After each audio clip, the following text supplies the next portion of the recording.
ഡിവൈഎഫ്ഐയുടെ സംസ്ഥാന സമ്മേളനം ഇപ്പോൾ തൃശ്ശൂരിൽ ഇന്നലെ ആരംഭിച്ചിരിക്കുകയാണ്. ഇന്ന് പ്രവർത്തന റിപ്പോർട്ട് അവിടെ അവതരിപ്പിച്ചിട്ടുണ്ടായിരുന്നു. ഈ പ്രവർത്തന റിപ്പോർട്ടിലെ കാര്യങ്ങൾ വളരെ വിചിത്രവും രസകരവുമാണ്. ഈ പുലിവാൽ കല്യാണം സിനിമയിൽ പറയുന്ന സലികുമാർ പറയുന്ന ഒരു ഡയലോഗ് ഉണ്ട്, ഒടുവിൽ കുറ്റസമ്മത നടത്തി അല്ലേ എന്ന് ചോദിക്കുന്നത് പോലെയാണ് ഡിവൈഎഫ്ഐക്കാരുടെ ഇപ്പോഴത്തെ അവസ്ഥ. അവർ തുറന്നു പറഞ്ഞിരിക്കുകയാണ്, തുടർ ഭരണം അവർക്ക് പാരയായി. അത് അവർ തുറന്നു പറഞ്ഞു. ഏറ്റവും ശ്രദ്ധിക്കേണ്ട ഒരു കാര്യം, ശിഥിലീകരിക്കപ്പെട്ടു പോയി എന്നാണ് അവർ പറയുന്നത്. ശിഥിലീകരിച്ചു എന്നാണ്. നമ്മൾ മന്ദഗതി എന്ന് പറയുന്നത് ശിഥിലീകരിക്കാതെ നമുക്ക് ഒരു സാധനം ശിഥിലീകരിക്കുന്ന തകർന്നരിപ്പണമായി പോയി എന്നുള്ള വാചകം അത് വല്ലാത്ത കുറ്റസമ്മതമായി പോയിട്ടോ. അത് വലിയ അത്ഭുതമായിരിക്കുന്നു. കേരളത്തിലെ ഒരു യുവജന പ്രസ്ഥാനം, കേരളത്തിലെ വലിയ എന്താ ആശയ ആവേശം എന്നൊക്കെ ഒരു കാലത്ത് പറഞ്ഞിരുന്നൊരു പ്രസ്ഥാനം പറയാണ് ഞങ്ങൾ ശിഥിലീകരിച്ചു എന്ന് പറഞ്ഞാൽ അതിന് കാരണമാണ് ഇപ്പം പറഞ്ഞത് അല്ലേ? 10 വർഷം. അതെ, 10 വർഷത്തെ ഭരണം ഇതിന് തകർച്ചയ്ക്ക് കാരണമായി പോയി. അപ്പോൾ ഈ ഭരണത്തിൽ സംഭവിച്ചത് സമരം ചെയ്യാൻ പോയിട്ടില്ല. വല്ലപ്പോഴും രാജ്ഭവനിലെ രാജീസ് ഓഫീസിൻ്റെ മുന്നേ ചെന്ന് വെറുതെ ഒരു സമരം നടത്താം. അവർ മറ്റേ വാട്ടർ ക്യാനം വെച്ചൊന്ന് അടിച്ച് വെള്ളം നനഞ്ഞ് കുളിച്ചൊക്കെ വീടുകളിൽ പോയി കഴിഞ്ഞ് പരിപാടി കഴിഞ്ഞു. പക്ഷേ കൂടുതൽ സമയം അധികാരത്തിൻ്റെ ആ ഒരു ഇത് കാണിക്കാനായിരുന്നു ഇവരെല്ലാവരും ഈ സമയം ഉപയോഗിച്ചിരുന്നത്. അവിടെയാണ് അബദ്ധം പറ്റിയത്. അതെ, അവർ നമ്മൾ വെറും ഒരു സ്വയം വിമർശനം നടത്തിയത് മാതൃക മികച്ച ഒരു കാര്യമായിട്ട് തോന്നുന്നു. അതിൽ തന്നെ അവർ ഉപയോഗിച്ച ആ വാക്കാണ് എനിക്ക് കൂടുതൽ ഷോക്കിംഗ് ആയിട്ടുള്ളതാണ്. ശിഥിലീകരിക്കുക എന്ന് പറഞ്ഞാൽ ഒരു പ്രസ്ഥാനം ശിഥിലീകരിച്ചു എന്ന് പറഞ്ഞാൽ പിന്നെ അതിൻ്റെ തലപ്പത്തിരുന്നവർക്ക് എന്ത് പ്രസക്തി? ഇവരൊന്നും കാണുന്നില്ലായിരുന്നോ? പിന്നെ യുവജനങ്ങളിൽ നിന്ന് എല്ലാവരും അകന്നുപോയി എന്നൊക്കെയാണ് പറയുന്നത്. അതുകൂടാണ്ട് CJP മാതൃകയിൽ ഒരു മുന്നേറ്റം ഉണ്ടാക്കണമെന്ന് പറയുന്നു. അതൊക്കെ എത്രത്തോളം നടക്കും എന്നുള്ളത് വേറൊരു കാര്യം. അത് വെറും എന്താണ് നമ്മുടെ ഈ പ്രവർത്തന റിപ്പോർട്ട് അവതരിപ്പിക്കുമ്പോൾ പറയുന്ന വെറും വാചകത്തിനപ്പുറത്തേക്ക് അതിൽ വലിയ ആത്മാർത്ഥത ഉണ്ടെന്ന് തോന്നുന്നില്ല. അത് നമ്മുടെ നാട്ടിലോട്ട് നടക്കാനും പോകുന്നില്ല. അതെ, അത് നടക്കാൻ പോകുന്നില്ല. ഇതുപോലെ ഒരു നമുക്കറിയാം DYFI പോലുള്ള CPM പോലെയുള്ള ഒരു എന്താ വ്യവസ്ഥാപിതമായ സംഘടനാ ചട്ടക്കൂടുള്ള ഒരു പാർട്ടിക്ക് സംഘടനാ ചട്ടക്കൂടുള്ള പോഷക സംഘടനകൾ അങ്ങനെ തന്നെയാണ്. അവർക്കിത് സംഭവിച്ചു എന്ന് പറഞ്ഞാലേ അപ്പോൾ 10 വർഷം ഇത് തലപ്പത്തിരുത്തൊരു ഉത്തരം പറയണം ഈ പ്രസ്ഥാനത്തിൻ്റെ എന്തുകൊണ്ടാണെന്നുള്ളത്. ഈ കഴിഞ്ഞ ജില്ലാ സമ്മേളനങ്ങൾ നടക്കുന്ന സമയത്ത് പല ജില്ലാ സമ്മേളനങ്ങളും ഉയർന്നൊരു വിമർശനം ഈ നമ്മുടെ പ്രസ്ഥാനത്തിൻ്റെ ജോലി പൊതിച്ചോറ് കൊടുപ്പ് മാത്രമാണ് എന്നുള്ളൊരു തലത്തിലേക്ക് ഇത് പോയി എന്നാണ്. ചിന്താ ജെറോമൊക്കെ പ്രഖ്യാപിക്കും ഞങ്ങൾ പൊതിച്ചോറ് കൊടുത്തു എന്ന് നിരന്തരം പറയുമ്പോൾ പൊതിച്ചോറ് കൊടുപ്പൽ മാത്രം ആയിരുന്നില്ലല്ലോ. പൊതിച്ചോറ് കൊടുത്ത് നല്ലകാര്യം തന്നെയാണ്, പക്ഷേ അത് മാത്രമല്ലല്ലോ അവരുടെ ജോലി. അതിൽ ഇപ്പോൾ നമുക്ക് പറയാം, ഈ PM ശ്രീ വിവാദവുമായിട്ട് ബന്ധപ്പെട്ട് അന്നത്തെ യുവജന സംഘടനകളെല്ലാം തന്നെ തെരുവിലിറങ്ങി പ്രതിഷേധിച്ചപ്പോൾ DYFIയുടെ ഒരു അനക്കം, ഇങ്ങനൊരു സംഘടന പിരിച്ചുവിട്ടോ അതോ ഇവിടെ ഉണ്ടോ അങ്ങനെ പോലും സംശയം തോന്നിയൊരു ഘട്ടം നേരത്തെ മാനത്ത് പോയിക്കൊണ്ടിരിക്കുകയായിരുന്നു. ഇത് അവർക്ക് എന്ത് വില കൊടുത്ത് പിണറായിയെ രക്ഷിക്കൂ. എന്തുകൊണ്ട് പിണറായി വിജയൻ്റെ കുടുംബത്തെക്കുറിച്ച് ഇത്രയും വലിയ ആരോപണം വന്നിട്ട് ഈ പ്രവർത്തന റിപ്പോർട്ടിലെങ്ങനെ ഇത് നമുക്ക് ദോഷം ഉണ്ടാക്കിയെന്നൊരു വാചകം വന്നിട്ടുണ്ടോ? കാര്യം കഴിഞ്ഞ തെരഞ്ഞെടുപ്പിന് നിയമസഭാ തെരഞ്ഞെടുപ്പിൽ ഇത്രയും വലിയ തിരിച്ചടി പ്രസ്ഥാനത്തിന് ഏറ്റിട്ടുണ്ട്. ഇതിൽ DYFIക്കും പങ്കുണ്ട്, ഞങ്ങൾക്കും ഇതിൽ ഞങ്ങളുടേതായ പങ്കുണ്ട് എന്ന് അവർ കുറ്റസമ്മതം നടത്തുന്നുണ്ടോ? അവിടെ എല്ലാം തുറഞ്ഞു പോയി ശിഥിലീകരിച്ചു നശിച്ചു പോയി എന്ന് പറയണതല്ലാതെ അതിന് വിശദമായ റിപ്പോർട്ട് കിട്ടി നമുക്ക് അറിയാൻ പറ്റുള്ളൂ എന്തൊക്കെയാണ് അവർ പറയുന്നതെന്നുള്ളത്.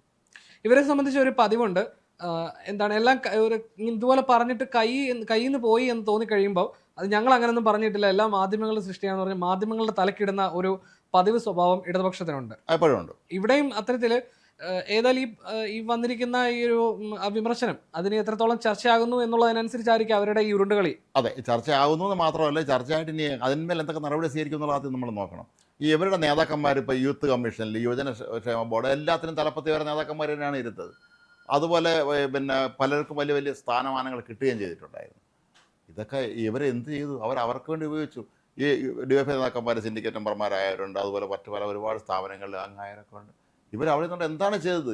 മാത്രമല്ല ജസ്റ്റിൻ, ഇതിലേറ്റവും വിചിത്രമായൊരു കാര്യം, അപ്പോൾ ഈ നേതാക്കന്മാരെല്ലാം നാട്ടുകാരുടെ മുന്നിൽ ഓരോ വളിപ്പുകൾ കാണിച്ച് അവർ മോശക്കാരായി. സത്യം പറഞ്ഞു ഇതിൽ നമുക്ക് ഒന്ന് രസകരമായിട്ട് ചിന്തിച്ചു കഴിഞ്ഞാൽ LDF തോറ്റതുകൊണ്ട് അവരിപ്പോഴെങ്കിലും ഒന്ന് സ്വയം തിരുത്താൻ തയ്യാറായി.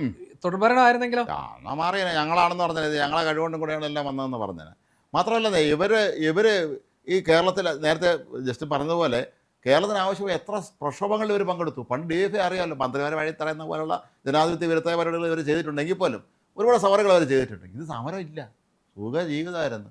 നല്ല പദവികൾ, നല്ല വില കൂടിയ ഷർട്ടും മുണ്ടുമൊക്കെ എടുത്ത് നല്ല ഹാഫ് ഷൂ ഒക്കെ ഇട്ട് എല്ലാവരും വലിയ നേതാക്കന്മാരെ അങ്ങ് നടന്ന് ഡൽഹിയിൽ പോയി മറ്റേ കുർത്തയൊക്കെ ഇട്ട് അവിടെ നടക്കുക, മാധ്യമങ്ങളെ കാണുമ്പോൾ മണ്ടത്തന്നെ വിളിച്ച് പറയും. ഇതൊക്കെയായിരുന്നു ഒരു തരം പരിപാടി. നമ്മൾ CPM കുറിച്ച് നമ്മൾ പൊതുവേ പറയുന്ന ഒരു കാര്യമുണ്ട്, അവർക്ക് എന്ത് കാര്യവും ബോധോദയം ഉദിക്കുന്നത് ഒരു 10-25 വർഷം കഴിഞ്ഞിട്ടാണ്. മാത്രമേ ഉള്ളൂ. ഇവിടെ അത്രയും വൈകിയില്ലെന്ന് പറഞ്ഞാലും ഇവിടെയും ഡിവൈഎഫ്ഐയുടെ കാര്യത്തിൽ വരുമ്പോഴേക്കും ആ കഥ വ്യത്യസ്തമല്ല. അവർക്കും ബോധോദയം ഉണ്ടാകുന്നത് അല്പം വൈകിയാണ് ഒരു ബോധോദയം ഉണ്ടായി. പക്ഷെ തിരുത്തുമ്പോഴേക്കും നേരം വെളുത്തു.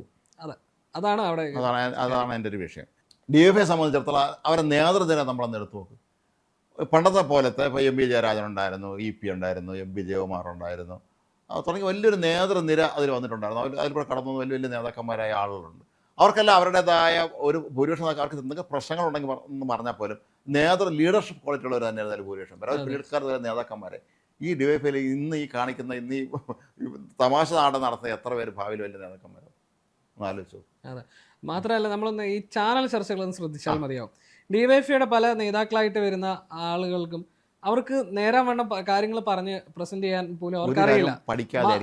പഠിക്കാതെ അത് വേറൊരു കാര്യം. അതിനോടൊപ്പം തന്നെ അവർ വന്ന് എതിരാളികളായിട്ടുള്ള അതിപ്പം BJP ആയിക്കോട്ടെ കോൺഗ്രസ് ആയിക്കോട്ടെ അവർ പറയുന്ന പോയിന്റിനെ കടത്തി വെട്ടാൻ ഇവർ കുറെ ബ്ലാ ബ്ലാ ബ്ലാ കുറെ ഇവരുടെ പാർട്ടി സ്റ്റഡി ക്ലാസ്സിൽ പറഞ്ഞ കുറെ ഈ അടിച്ചേൽപ്പിച്ചേക്കുന്ന കുറച്ച് വാചകം പിടിച്ച് നിരത്തുക അല്ലാതെ പോയിന്റ് ബൈ പോയിന്റ് ആയിട്ട് സംസാരിക്കാൻ ഇവരിൽ പലർക്കും അറിയത്തില്ല.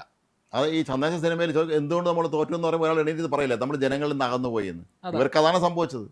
ഇവർക്ക് ജനങ്ങളുമായിട്ട് ഒരു ബന്ധമില്ലാത്ത അവസ്ഥയിലായി. അധികാരം ഇങ്ങനെ ആസ്വദിക്കില്ലേ. ഇത് 10 വർഷമൊക്കെ നമ്മൾ അധികാരം കൈ കിട്ടിയാലേ ലോകത്തെ ഏത് മഹാനും ഇതുപോലെ സുഖമാന്മാരായി പോകും. അതാണ് സത്യം. എല്ലാ പോലീസുകാരും ഒന്ന് സാറേ എന്ന് വിളിച്ച് വണങ്ങിയിരിക്കുന്നു. സാർ സർക്കാർ ഓഫീസുകാർ ഞാൻ DYFI നേതാവാണെന്ന് പറയുമ്പോൾ അവരുടെ എണീറ്റ് നിന്ന് സ്വീകരിക്കുന്നു. ഫോണെടുത്ത് വിളിച്ചിട്ട് അവർക്ക് ഇഷ്ടമുള്ള കാര്യങ്ങളൊക്കെ പറഞ്ഞ് സാധിക്കുന്നു. അങ്ങനെ ഇരുന്നു പോയി. പെട്ടെന്ന് പ്രതിപക്ഷത്ത് എത്തിയപ്പോഴേ ഇത് ചില ആളുകൾക്ക് മാനസികമായി ഇപ്പോഴും ഞങ്ങൾ ഭരണകക്ഷി അല്ല എന്നുള്ള കാര്യം അക്സെപ്റ്റ് ചെയ്യാൻ പോലും കഴിയാത്ത അവസ്ഥയിലാണ് ഉള്ളത്. അപ്പോൾ അത് ഇവിടെ സംഭവിച്ചത്. പിന്നെ ഇവരുടെ ജനങ്ങൾ വെറുപ്പിച്ച കുറേ പരിപാടികളുണ്ടായിരുന്നു. കൊല്ലത്ത് നമ്മുടെ ചിന്താ ജെറോം സംഘം നടത്തിയൊരു ജാഥ ഉണ്ടല്ലോ, ഓർമ്മയുണ്ടാകും. എനിക്ക് അതിൻ്റെ വാക്ക് ഞാൻ പറയുന്നില്ല. അച്ഛനില്ല നേരത്തെ അതാണ് ഡാഷ് ഡാഷ് ഡാഷ്. ഇതാണ് സംസ്കാരം. നമ്മുടെ നാട്ടിലെ സ്ത്രീ സ്വാതന്ത്ര്യത്തിന് വേണ്ടി, സ്ത്രീ സമത്വത്തിന് വേണ്ടിയും അല്ലെങ്കിൽ സ്ത്രീകളെ മാനം രക്ഷിക്കാൻ ഞങ്ങൾ മാത്രമേ ഉള്ളൂ എന്ന് പറഞ്ഞ് രാത്രി നടത്താൻ വരെ സംഘടിപ്പിക്കുന്ന ഒരു പ്രസ്ഥാനത്തിൻ്റെ നേതാവ് മുന്നിൽ നിന്ന് മുദ്രാവാക്യം വിളിച്ചു കൊടുക്കുകയാണ്. ഈ വെളി പറയാൻ കൊള്ളാത്ത മുദ്രാവാക്യം. ഇതൊക്കെ ജനങ്ങൾ കാണില്ല. പിന്നെ ഞാൻ അങ്ങനെയല്ല പറഞ്ഞത്. അവർ ഇത്ര അസഭ്യ മുദ്രാവാക്യം വിളിച്ചാൽ ഞാൻ അങ്ങോട്ട് തിരിഞ്ഞ് മാറി നിന്ന് രഘുപതി രാഘവ രാജാറാം എന്നാണ് പാടിയതെന്ന് പറഞ്ഞാൽ ആൾ വിശ്വസിക്കില്ല. അല്ല, ഞാൻ അതാണ് മുമ്പേ പറഞ്ഞത്. ഇപ്പം ഇവർ ഈ കാണിക്കുന്ന കോപ്രായങ്ങളെല്ലാം തന്നെ ഇത്തരം ഈ ചാനൽ ചർച്ചകളിലാണെങ്കിലും അല്ലാതെ സോഷ്യൽ മീഡിയ ആണെങ്കിലും എല്ലാ തരത്തിലും ജനം സ്ട്രെയിറ്റ് അവിടെ വിലയിരുത്തുകയാണ്. അല്ലാതെ പണ്ട് നമ്മൾ ഒരാൾ പറഞ്ഞു എന്താണ് അതിനപ്പുറം സംഭവിക്കുന്നത് നമുക്ക് ഒന്നും അറിഞ്ഞുകൂടായിരുന്നു. പക്ഷെ ഇപ്പൊ കാലം മാറി. ജനം അവിടെ കൃത്യമായി തന്നെ മറ്റൊരാളുടെയും കാര്യമില്ലാതെ ഇപ്പൊ ഞാനൊരാളുടെ ഒരു അഭിപ്രായം കണ്ടു, എനിക്ക് എന്താണ് തോന്നുന്നത് അത് ഞാനാണ് അത് നേരിട്ട് ഉൾക്കൊള്ളുന്നത്. അത്തരത്തിലേക്ക് ഇവിടുത്തെ ജനങ്ങൾ മാറി ചിന്തിച്ചു തുടങ്ങിയത് തന്നെയാണ്. നമ്മളൊക്കെ മുമ്പ് എപ്പോഴും നമ്മുടെ ചാനൽ ചൊല്ലുന്ന സമയത്ത് നമ്മൾ കോൺഗ്രസ്സുകാരെ കളിയാക്കുമായിരുന്നു. ഒരുത്തിനും വേറില്ല അല്ലെങ്കിൽ അവർക്ക് പറയാമെന്ന് പറഞ്ഞു. പക്ഷെ ഇപ്പം നേരെ തിരിച്ച് സംഭവിച്ചിരിക്കുകയാണ്. എന്താണെന്നറിയാമോ? ഈ കോൺഗ്രസ് എന്നൊക്കെ പറഞ്ഞ പുതിയ തലമുറപ്പെട്ട ചെറുപ്പക്കാരെ നേതാക്കന്മാരല്ലോ മിടുമിടുക്കന്മാരാണ് അവർ. അതെ, പല ഞാൻ ഈ ചിലരുടെയും അബൻ വർക്കി അദ്ദേഹം MLA ഡോക്ടർ ജിൻഡോ ഞാൻ അദ്ദേഹത്തിന് ശ്രദ്ധിച്ചിട്ടുള്ള ഒരു കാര്യം, അദ്ദേഹം പലപ്പോഴും ഈ പോയിന്റുകൾ കാര്യങ്ങൾ നോട്ട് ചെയ്തുകൊണ്ട് വന്നിട്ടാണ് അദ്ദേഹം സംസാരിക്കുന്നത്. അതുകൊണ്ട് തന്നെ കൃത്യമായിട്ട് പറയാനറിയാം. മാത്രമല്ല കേൾക്കുന്ന ജനത്തിന് ഇതിലൊരു കാര്യമുണ്ടല്ലോ, ഇത് ശരിയാണല്ലോ എന്ന് തോന്നിക്കുന്നതിന്റെ ഒരു കാര്യം ഇതാണ്. ആ വിഷയത്തെ നല്ലപോലെ പഠിച്ച് പോയിന്റുകൾ കുറിച്ച് വെച്ചിട്ടാണ് വന്നത്. നമ്മൾ എപ്പോഴും പറയായിരുന്നു ഇപ്പോൾ PT തോമസിന് ശേഷം പിന്നെ VD സതീശനെ പോലെ കുറച്ചുണ്ടെന്നുള്ള ഒഴിച്ചാൽ വലിയ നേതാക്കന്മാർ അവിടെ ഇല്ല. ആർക്കൊന്നും അറിഞ്ഞുകൊണ്ട് നമ്മൾ തന്നെ പലപ്പോഴും വിമർശനം നടത്തുമായിരുന്നു. പക്ഷെ അതൊക്കെ മാറി. ഈ പുതിയ തലമുറ വന്ന കോൺഗ്രസിന്റെ നേതാക്കന്മാരുണ്ടല്ലോ, VT ബൽറാം, ഇവരെല്ലാം ഭയങ്കര മിടുക്കന്മാരാണ്. എല്ലാവരും അയൽ നല്ല വിദ്യാഭ്യാസമുള്ളവരാണ്. അവർ നല്ല മിടുക്കന്മാരാണ്. അവർക്ക് കാര്യം എങ്ങനെ മാനേജ് ചെയ്യണമെന്നുള്ള അറിയാം. എല്ലാം ഭംഗിയായി അവർ നടത്തിക്കൊണ്ട് പോകുന്നുണ്ട്. ചാനൽ ചർച്ചയിലാണെങ്കിലും സംഘടനയിലും ഒക്കെ തന്നെ അവർക്ക് അവരുടേതായ റോളുണ്ട്. ഇപ്പോൾ ഒരുപാട് ചെറുപ്പക്കാരായ കോൺഗ്രസ്സുകാർ MLA വന്നിട്ടുണ്ട്. ഇവരെല്ലാവരും തന്നെ അസംബ്ലിയിൽ ഇവർ നന്നായി തിളങ്ങാൻ കഴിയുന്ന വ്യക്തികളും തന്നെയാണ്. ഇപ്പുറത്താണെങ്കിലോ അതാണ് എൻ്റെ പ്രശ്നം. നിയമസഭയ്ക്ക് പുറത്ത് നമ്മൾ ഈ കാര്യം പറഞ്ഞപ്പോൾ ഇപ്പം സംസ്ഥാന പ്രസിഡന്റായിട്ട് തെരഞ്ഞെടുക്കാനിരിക്കുന്നത് ചിന്താ ജെറോമിനെ ആണല്ലോ. അതിനു മുമ്പ് വരെ പറഞ്ഞു കേട്ടിരുന്ന പേര് അതിനും കോമഡി ആയിരുന്നു. അപ്പോൾ അതായത് ഈ ഓരോ ഓപ്ഷൻ മാറി അടുത്ത വെച്ച് കഴിഞ്ഞാൽ ബെസ്റ്റ് ഇന്ന് ജനം പറഞ്ഞു പോകും. അത്തരത്തിലുള്ള നേതാക്കളാണ് ഇവരുടെ ഈ തലപ്പത്തിരിക്കുന്നത്. അതെ അതെ. മേയറൂട്ടി ഞങ്ങളുടെ തിരുവനന്തപുരത്തിന്റെ പഴയ മേയറൂട്ടി ജില്ലാ പ്രസിഡന്റ് ആവാൻ ശ്രമിച്ചു, പണിവാളി. അന്ന് ജില്ലാ പ്രസിഡന്റ് നിസ്സാരമല്ല, സംസ്ഥാന പ്രസിഡന്റ് ആവാന്ന് വെച്ചാൽ അത് നടന്നില്ല. എന്തായാലും ഈ മേയറൂട്ടി അപേക്ഷിച്ച് നോക്കുമ്പോൾ ചിന്താ ജെറോം തന്നെയാണ് മിടുക്കി. കാരണം അവർ കുറച്ചുകൂടെ സീനിയറാണ്. ഇങ്ങനെ കുറേ അബദ്ധങ്ങളൊക്കെ വിളിച്ച് പറഞ്ഞിട്ടുണ്ട്. അവരെ PhD സംബന്ധ വിവാദമൊക്കെ വന്നെങ്കിലും തമ്മിൽ ഭേദം തന്നെയാണ്, അതൊരു സംശയം വേണ്ട. പക്ഷേ ഈ CPM നേരിടാൻ പോകുന്ന ഏറ്റവും വലിയ പ്രതിസന്ധി നെക്സ്റ്റ് ജനറേഷൻ ആരും കാണില്ല. ഇവർക്ക് കോൺഗ്രസ് ആണെങ്കിൽ നീണ്ട നിരയാണ്. അവിടെ ആ പ്രശ്നം ഉണ്ടാവാൻ സാധ്യതയുള്ളൂ. എല്ലാവരും കൂടെ വന്നിട്ട് ഇവിടെ ഇല്ല. ഇതില് അതൊരു അവരുടെ ഈ ഒരു ഈ പോരായ്മ നാളെ നികത്താൻ പോകുന്നത് BJP-യും അവിടെ കോൺഗ്രസും ആയിരിക്കും. അതെ, അത് കോൺഗ്രസ് തന്നെയാണ് ഞാൻ സാധ്യത കൂടുതൽ കാണുന്നത്. BJP കേരള ഘടകത്തിനെ സംബന്ധിച്ചിടത്തോളം ഇപ്പോൾ രാജേന്ദ്ര ശേഖർ വളരെ പ്രൊഫഷണലാണ്, അദ്ദേഹം കാര്യങ്ങളൊക്കെ ഭംഗിയായി കൊണ്ടുപോകുന്നുണ്ട്. എങ്കിൽ പോലും മൊത്തത്തിൽ നോക്കുമ്പോൾ അവർക്ക് അങ്ങോട്ട് ക്ലച്ച് പിടിക്കാൻ പറ്റുന്നില്ല ഇപ്പോഴും എന്നുള്ളതൊരു സത്യം തന്നെയാണ്.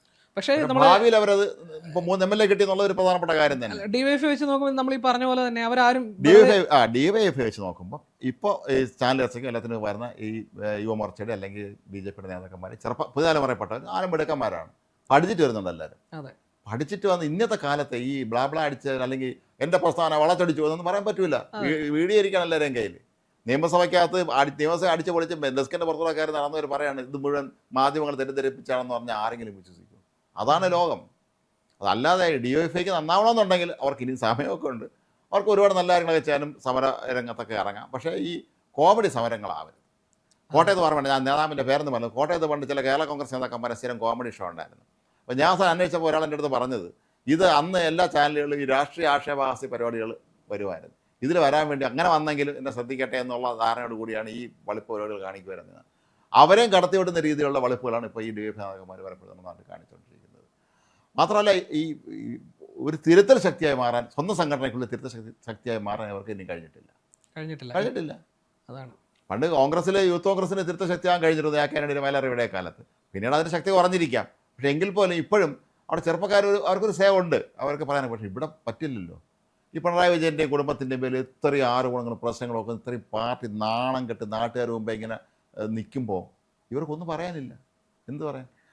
തിരുവനന്തപുരത്ത് ഏറ്റവും പ്രധാനപ്പെട്ട നേതാക്കൾ ഒരാളായിരുന്നു ബിജു. നമ്മുടെ വളരെ അടുത്ത സുഹൃത്തായിരുന്നു ബിജു മരിച്ചിട്ട് ഇത്രയും വർഷമായി. ബിജുവിൻ്റെ സ്മാരകം ഉണ്ടാക്കാൻ വേണ്ടി പൈസ വിരിച്ചിട്ട് കണക്ക് വിടുന്നിട്ട് ആർക്കും അറിഞ്ഞുകൂടാ. അതില്ല. എത്രയോ പേര് ഇതുപോലെ. ഇത് നമ്മുടെ കണ്ണൂരിലെ പയ്യന്നൂരിൽ രക്സാക്ഷിയുടെ പേരിൽ ഫണ്ട് വിരിച്ചതിൻ്റെ വിവാഹത്തിൻ്റെ വേറെ പതിപ്പാണിത്. ബിജു മരിച്ച അസുഖം വന്നാണെങ്കിൽ പോലും ബിജുവിന് എല്ലാവർക്കും നമുക്കെല്ലാം വലിയ ഇഷ്ടമുള്ള നല്ലൊരു മാന്യനായ നല്ലൊരു ശാന്തൻ സ്വഭാവക്കാരനൊരു നേതാവായിരുന്നു. ബിജുവിന് എല്ലാവർക്കും വലിയ ഇഷ്ടമായിരുന്നു. സ്മാരകം എവിടെ? സ്മാരകമില്ല.